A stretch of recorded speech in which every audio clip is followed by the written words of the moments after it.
देखा भाई लोग, हमनी के गांव जवार के आम आदमी के जिंदगी के सबसे मेन चीज होला बियाह। यही से एजा एगो कहावत बा कि बियाह के लड्डू जे खाला उहो पछतावेला आ जे ना खाला उहो पछतावेला। हमनी सोचनी सब कि चला भाई खाइए के पछतावेला। और हाँ, हमने यहाँ लड़का लोग के नौकरी खातिर ना पढ़ावल जाला, एजा लड़का लोग के पढ़ावल जाला कि अगुआ जब आवे तो सीना चौड़ा करके कहल जा सके कि लड़का इंटर पास है। बस पढ़ाई के से ज़्यादा उपयोग नहीं है हमनी के ज़िंदगी में।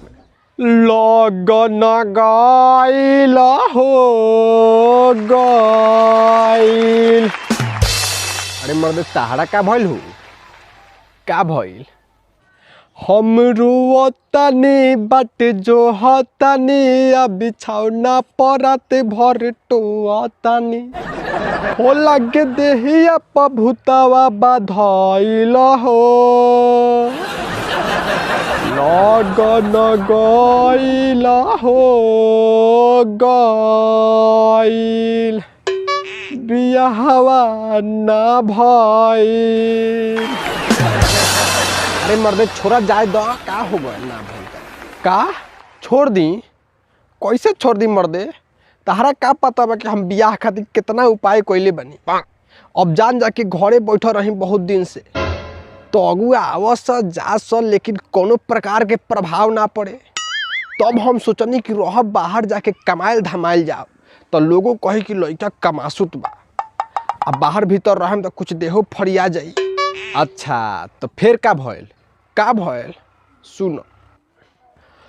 हम सूरत गइनी हो खूब सूरत भइनी हो, आ लगनावते हम घरे दौड़त आइनी हो, लगनावते हम घरे दौड़त आइनी हो। अच्छा तो अगुआ अगुआ अइले सा कि ना? एक आध गो अगुआ एगो दूगो अइले सा आ पूरी खा के गइले सा, तो मने कुछ ना भइल ना? मने कुछ भय रही तो मने यही जहाँ मैती। हमरा तो बुझाता कि हमरा कुंडली में बाटे कुछ कइल हो। लगन गइल हो गइल बियाहवा ना भइल। अरे मर्दे हो जाई टेंशन मत ला। अरे का हो जाई मर्दे? जिनका पीछे पटीदार पड़ जे से उनकर बियाह होखे मान के बा। काहे मर्दे का हो गइल बा? का भइल बा सुन।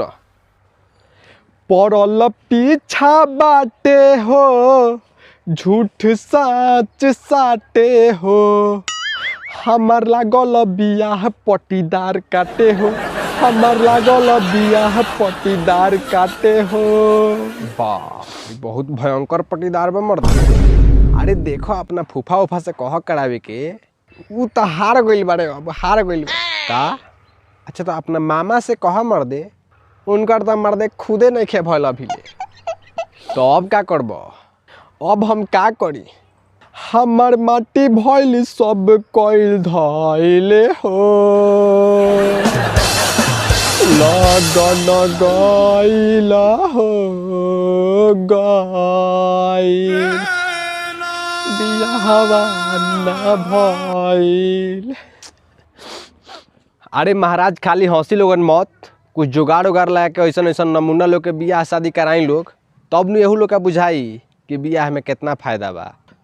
आ वीडियो अच्छा लागल होके तो लाइक करी, शेयर करी, सब्सक्राइब करिए चैनल के, और कमेंट करके बताई कैसा लागल ह।